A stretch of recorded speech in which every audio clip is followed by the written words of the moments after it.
Mirpur cricket স্টেডিয়ামের সামনে আছেন আমাদের সহকর্মী কাজল। ব্যাপার আরো বিস্তারিত জানতে চলে যাচ্ছি তার কাছে।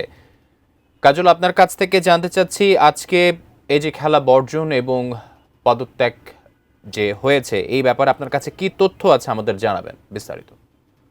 আমি এই মুহূর্তে মিরপুরের ১ নম্বর গেট থেকে একটু ভিতরে ঢুকে আসি। আমি মিরপুরের এখানকার বিপিএল নিয়ে যে পরিবেশ পরিস্থিতির কথা যদি বলতে চাই, তাহলে এক বাক্যে বলতে হয় যে ক্রিকেটারদের অনড় অবস্থান থেকে এখনও পর্যন্ত সরে আসার কোনো খবর আমরা পাইনি, এবং সে কারণে দিনের প্রথম ম্যাচটি অনুষ্ঠিত হয়নি।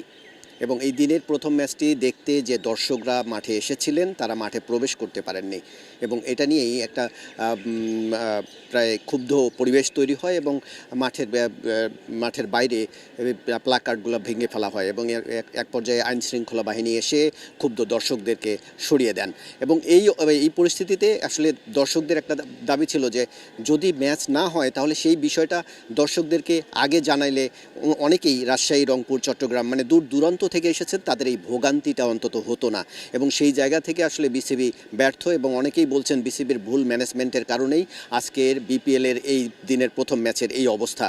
আমরা এখনও পর্যন্ত জানতে পারিনি দ্বিতীয় ম্যাচটি অনুষ্ঠিত হবে কি হবে না, তবে আমরা গোপন সূত্রে জানা গেছে যে এখনও পর্যন্ত বিসিবিতে একটা বৈঠক হচ্ছে দ্বিতীয় ম্যাচটি অনুষ্ঠানের বিষয়ে।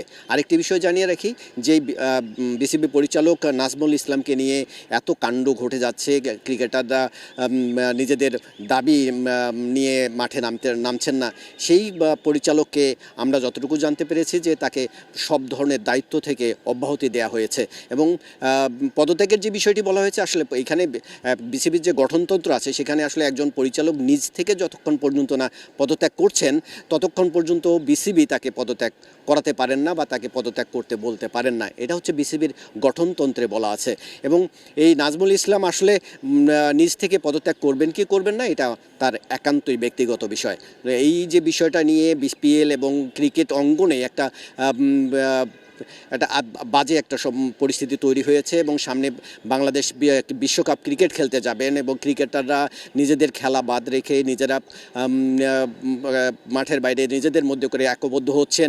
এই যে বিষয়গুলো আসলে বিশ্বকাপে যারা খেলতে যাবেন তাদের উপরে কিন্তু একটা প্রভাব ফেলে।